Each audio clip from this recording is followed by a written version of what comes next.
inclusive, transparent, and irreversible peace process to secure the realization of the two-state solution for Palestine, reactivation of OIC Ministerial Committee on Israeli aggression against the Palestinians.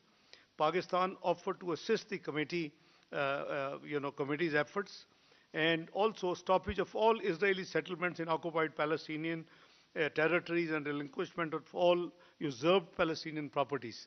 یہ ہماری کور demands تھیں جو کہ اس وقت declaration اور وہاں کی جو کمیونیکے جو کہ ہسٹورک ڈاکومنٹ ہے اس میں یہ ساری کی ساری چیزیں یعنی اس میں ریکارڈ ہو چکی ہیں.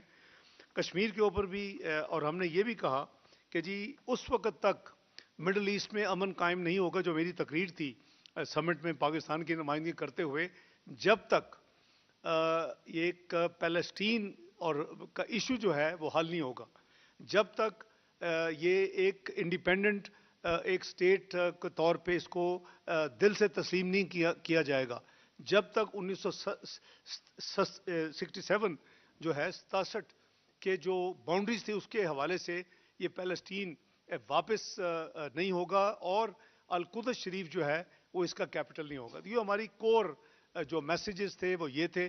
اور اسی طرح اسی سمٹ میں نے کہا کہ جس طرح مسلمان ممالک جو ہیں وہ پیلسٹین اور غزہ کے لیے جو سچویشن ہے، کوئی انڈین انلیگلی ہیلڈ جو آکوپائڈ کشمیر ہے، جموں اینڈ کشمیر، وہ کوئی ڈفرینٹ نہیں ہے.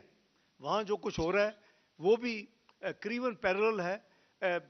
یعنی انسانیت کے اوپر وہ مظالم جو ڈھائے جا رہے ہیں، جو انوسینٹ ہمارے بہن بھائی کشمیری کے اوپر جو مظالم اور جو کچھ وہاں پراپرٹیز اور ڈیموگرافک چینجز ہو رہی ہیں، تو اس کے حوالے سے جو کور ہماری ڈیمانڈز کہہ لیں یا ہمارے میسیجز تھے وہ یہ تھے کہ یہ جو میں اس کو ریپیٹ اس لیے کر رہا ہوں کہ ایگزیکٹلی ہم نے وہاں یہ ریکارڈ چیزیں کی ہیں. Condemns surge in anti-Pakistan rhetoric and Islamophobic narratives by Indian political leaders during the ongoing Lok Sabha elections. آپ نے دیکھا کہ جس قسم کے وہ بیانات دے رہے ہیں وہ میں سمجھتا ہوں کہ کوئی ریجنل پیس اینڈ سیکورٹی کے کو اچھا عمل نہیں ہے. We called upon OIC to convince India, number one, revoke its unilateral and illegal actions of 5th August 2019 and the subsequent steps.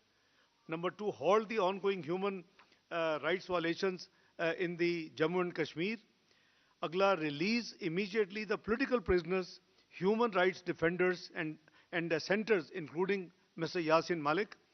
Next, provide solemn assurances that it will not change the occupied territories' demographic composition and not allow non-Kashmiris to acquire voting rights, property or residence in Jammu and Kashmir. Next, repeal its draconian emergency laws and withdraw its heavy military presence from Kashmiri cities, towns and villages.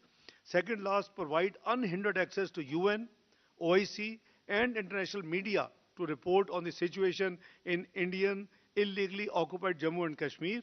And lastly, implement fully the relevant UN Security Council resolution and allow the Kashmiris to freely exercise their right to self-determination through a UN supervised plebiscite. یہ ہمارا کور وہاں focus تھا، کور messages تھے. اور اس حوالے سے میں آپ کو ایک اور چیز عرض کروں کہ او آئی سی کے 11 کانٹیکٹ گروپس ہیں او آئی سی کے امبریلا کے نیچے، جس میں ایک گروپ ہے O I C contact group on Jammu and Kashmir. پچھلے کافی سالوں میں سمٹ جب ہوئے ہیں تو اس کانٹیکٹ گروپ کی کوئی میٹنگ نہیں ہو سکی، اور اس دفعہ بھی کسی کانٹیکٹ گروپ کی میٹنگ نہیں ہوئی.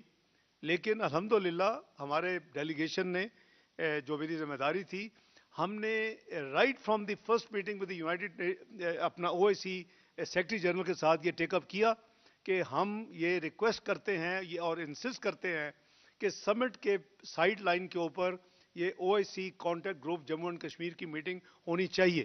اس کے لیے جو ہمارے کلوز بردرلی ممالک ہیں، سعودی عربیہ ہے، ترکی ہے، ملیشیا ہے، اپنا گیمبیا اٹ سیلف اور صومالیہ، کئی ملکوں سے ان کے جو فارن منسٹرز تھے ان کے ساتھ میری جو بائیلیٹرل میٹنگ ہوئی ان پہ بھی میں نے اس پہ زور دیا، اور الحمدللہ ہماری ایک واحد جو کانٹیکٹ گروپ کی میٹنگ ہوئی وہ Jammu and Kashmir contact group کی میٹنگ تھی.